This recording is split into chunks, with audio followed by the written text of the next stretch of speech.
हालिया में ये जो एनआईए वाले छापे कर रहे हैं आईएसआईएस पे, वो एनआईए को समाचार मिले तो वो लोग आके कर रहे हैं।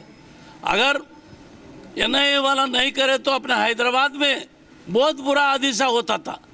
उनके वजह से अपने को पहले इन्फॉर्मेशन मिला, वो लोगों को अरेस्ट किए, अपने पास हादसा नहीं हुआ। पूरा वर्ल्ड में सब संगठन हो रहे, हादसा हो रहे, लोग मर रहे। ये टेररिज्म को किसी हाल में कोई मजहब कोई जात सपोर्ट नहीं करेगा। ये टेररिज्म का खिलाफ पूरा देश के जनता एक है, सब मिलकर टेररिज्म के खिलाफ लड़ेंगे।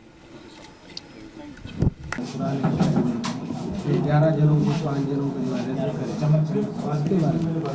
उसके बारे में देखिए, जो भी कुछ क्लूज जो भी गवर्नमेंट एजेंसीज़ को मिले, मैं तो गवर्नमेंट एजेंसीज़ पे हमारा कोई जोर नहीं है, क्योंकि सेंट्रल एजेंसीज़ का यहाँ पे इन्वॉल्वमेंट था। National investigation agency comes under central surveillance, जैसा सीबीआई है वैसे एनआईए है।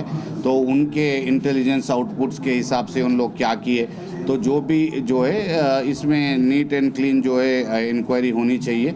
जो भी है, कोई बेकसूर लोग फंसना नहीं चाहिए, लेकिन कसूरवार अगर कोई है तो उनको भी सख्त से सख्त सज़ा मिलनी चाहिए। और जो भी जो है हिंदुस्तान के ख़िलाफ़ बगावत करेंगे, इसमें तो जो है हम उनके ख़िलाफ़ है, लेकिन किसी भी हद तक जो है चार्जेस प्रूव होना चाहिए।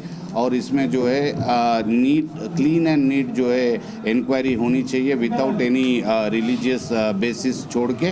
वहाँ पे अगर कोई इसमें कसूरवार है तो सज़ा मिलेगी, लेकिन एनआईए पे हमारा कोई इन्फ्लुएंस नहीं है। वो एक सेंट्रल एजेंसी है, उनकी अपनी इंटेलिजेंस आउटपुट्स के ऊपर ये जो भी अरेस्ट हुए हैं या जो भी हुए ये उनका है, ये हमारा इससे कोई ताल्लुक़ नहीं। लेकिन हम ज़रूर चाहेंगे कि इसमें जो है मासूम लोग कोई ना फंसे, मासूम मुसलमानों को ना फंसाया जाए, और इसमें जो है क्लीन एंड नीट तरीके से एकदम ट्रांसपेरेंट इंक्वायरी होनी चाहिए।